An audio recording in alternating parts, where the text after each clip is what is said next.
Thank you, Mr. Chairman. Thank you. I apologize. I know I'm at the end of the dais and came in later, but there is added benefit to being one of the later ones and having the full opportunity to not only hear most of your opening comments, sir, but to hear the questions and the inquiries and your responses back. Again, congratulations on your nomination.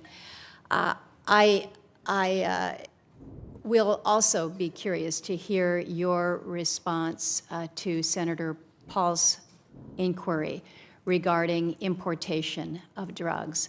I think certainly for those of us in Alaska, where our neighboring country, our neighboring state, if you will, is Canada, many in my state wonder why we are not able to do more when it comes to safely importing.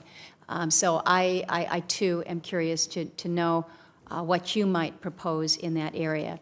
Senator Baldwin mentioned the hearing that we had some weeks ago about drug pricing, and I think a general level of just confusion and bemusement that many of us had.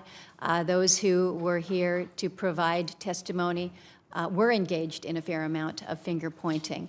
When you try to drill down to how we can do more when it comes from a transparency perspective, I think this is something that we all recognize that we can do a better job with, and again, I look forward to more detailed response from you. We're going to have an opportunity to meet tomorrow, and so I will probably hold more of my Alaska-specific questions for that time.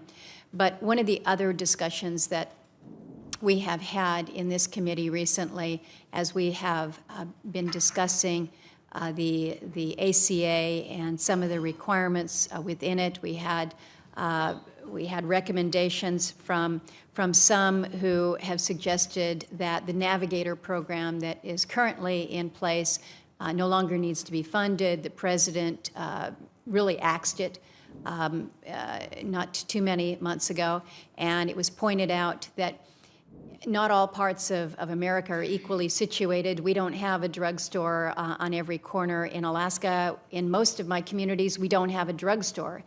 And so the role that the Navigators have played in helping to walk many Alaskans through the intricacies of insurance and what is available has been important to us. Nobody's really asked that question here today, so I would ask for your views, your plans. What do you see the role of Navigators moving forward? How can you provide assurances that, again, in areas where we simply don't have the professionals that could assist individuals, that they know what their options are? So, Senator, thank you, and it's good to see you again. I think the last time was in Anchorage that I got to see you when I was serving as Deputy Secretary, and I look forward to discussing Alaska issues with you when we meet. I doubt there'll be a secretarial nominee who has spent as much time in Alaska as I have. Which we look forward to that, because I think you recognize that there are some unique aspects, and your focus on behavioral health with Native peoples is something that I'm interested in exploring some more. Yeah, absolutely. In terms of the Navigator program and just outreach, my view, as it is with so much of the programs, is what works is do what works. And I am not at the department, so I don't have the data. I haven't seen everything. My understanding about the changes in the Navigator program were focused on Navigator program elements that weren't working in renewing and funding navigators that were able to demonstrate results in doing the work.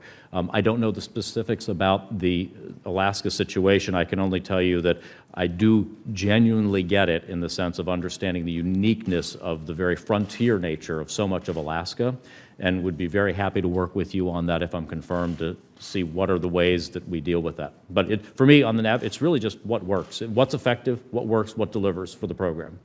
And I think I said pharmacies, and it's not only pharmacies, but it's also those who help us navigate through the insurance side. We don't have insurance companies on every corner as well. So I'll look forward to discussion on that. Very quickly, there's been a lot of focus also on women's health care, preventive care, eliminating the risk of unwanted pregnancies. I happen to believe that the more we can make contraception available and affordable to women, the better off we are. And I have long wondered why we are still, these many, many, many decades after prescription birth control was made readily available, why we have been so reluctant to move to over-the-counter products for birth control.